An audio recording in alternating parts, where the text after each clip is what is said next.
Okay guys, so today we're going to be covering a lovely little 4-ace assembly trick.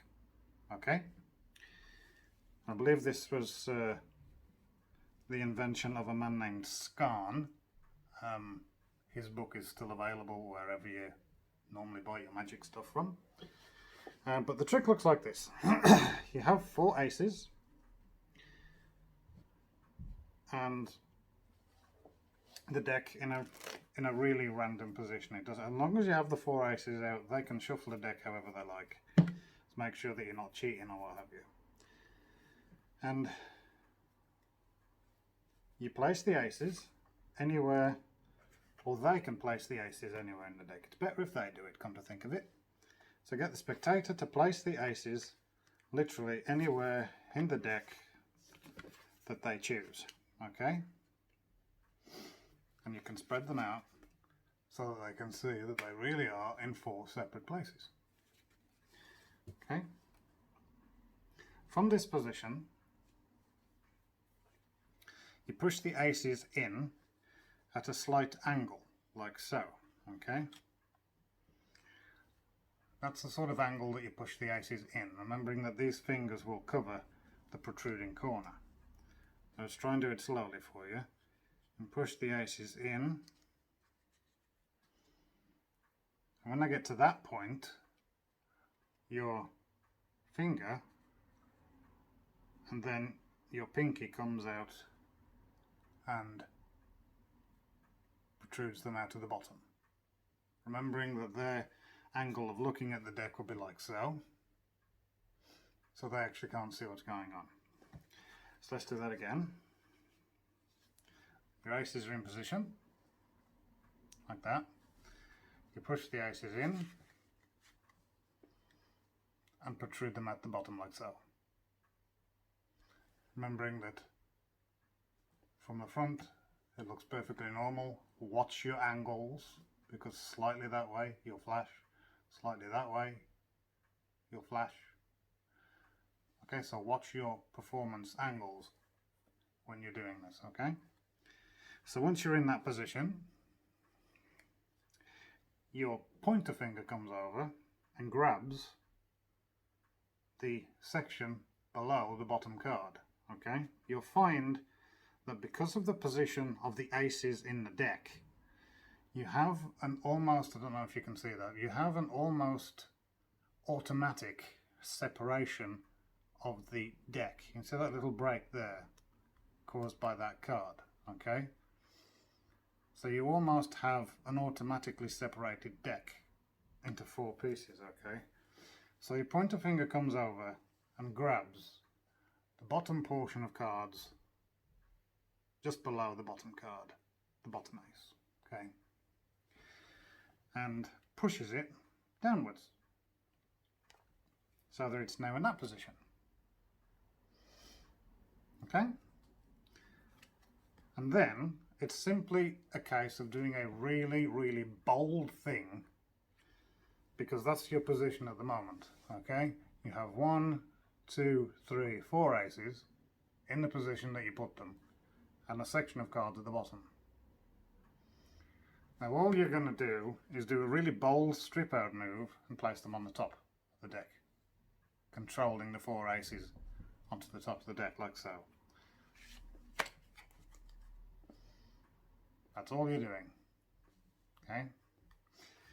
So let's do that again so that you're sure of the mechanics of it, okay?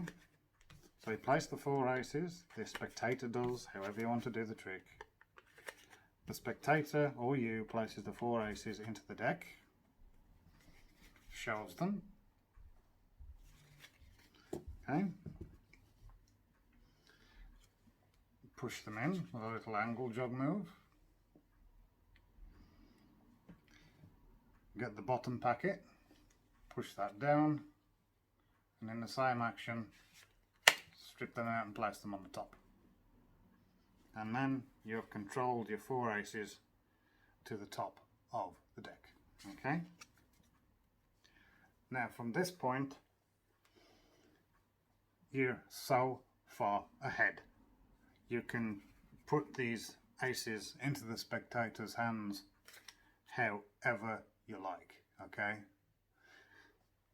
So let's, for example, we'll do something that you're already familiar with, and once the aces are on top, we'll say, right, I'm not going to touch the deck, and you can do the cut deeper force, okay?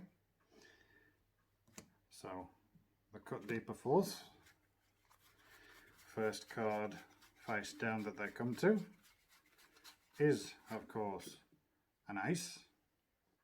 As long as you remember to put this half on top of this half, it'll be fine. So you turn that half face down, put them on top, and of course you're still in position. Okay. So now having done that, of course they're amazed the fact that they cut to an ace. And now you go one step further and do the slip cut force. Alright, okay, so just tell me when to stop. There? Okay. So, not that one, because I've seen it. I'll give you that one. Of course, it's another ace. Again, make sure that the half with the aces is on top, and you'll be good to go. So that's two. By this point, they're kind of predicting where this is going. So it can be a little bit sneakier at this point. I can do the counting force. Okay. I do have videos on all of these forces, so if you don't know what they are, just follow the link that will be on the screen and go and watch them and come back. So the counting force works like this. You tell them to pick a number between 1 and 52. Let's say, right. You count 10 cards. 2, 3, 4, 5, 6, 7, 8, 9, 10. Place the balance to one side. And then you check yourself that you really do have 10 cards. And reverse count them. That's the ace on top. Now you ask them to pick a number between 1 and 10. So they say 5. You take the 5 that are left in your hand and put them on top of the deck. Now reverse count again, bringing the ace to the top, and really emphasize the fact that this is fair and you couldn't know where they are. Okay. So now you've got 5, you don't have to do the counting thing, you just say, okay, pick a number between 1 and 5. Okay, so let's say they say 3. Okay, so we take those 3 and take those 2. Which is one way of doing it. If you're not quite sure that you could do that way, you can still do the count. And then you've got 3. When you're down to 3, you need to do Magician's Choice. Okay? Anyone that doesn't know what Magician's Choice is, Magician's Choice is what it sounds. It's a way of controlling what the spectator does so that they end up with the card that you want. Okay? So your ace is here. That's the card you want them to end up with. I say, okay, point to one. They point to that one, you go, fine. That's the one you picked, we'll take them 2 away. If they pick that one, so right, we'll take that one away. And pick again. And they go, that one. Okay, so you take that one away, and you're left with the ace. Do you understand? So whatever decisions they make, you guide them so that they pick the ace.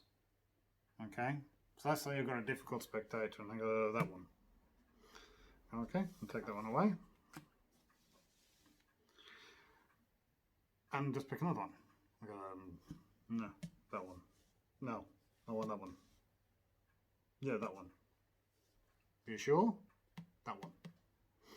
Take it away, and then you're left with the ace. Okay?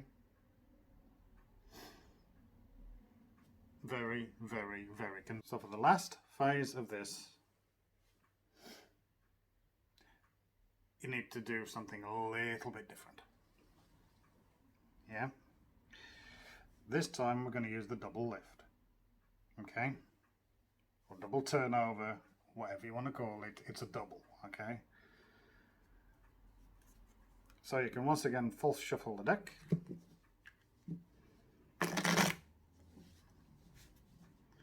Maintaining the ace on top. You then do your double. And that was a particularly bad double, but you get the picture. Whichever double you prefer, do that one.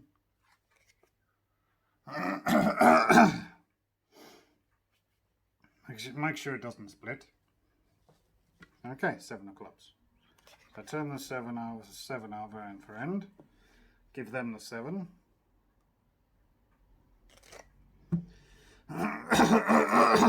Once they're in that position, you can cut the deck, legitimately cut it and clean up. So alright, now, you've got the 7, are you absolutely sure? Do you? Of course. Well, there we go, and snap and change it, or whatever else you want to do. And of course they are left with the 4 aces. It's a brilliant little trick. I'm sorry for the length of this video, but for the explanation purposes it was important to be thorough. Substitute different controls and different forces as you see fit. It's a lovely, lovely little trick. And now it's yours.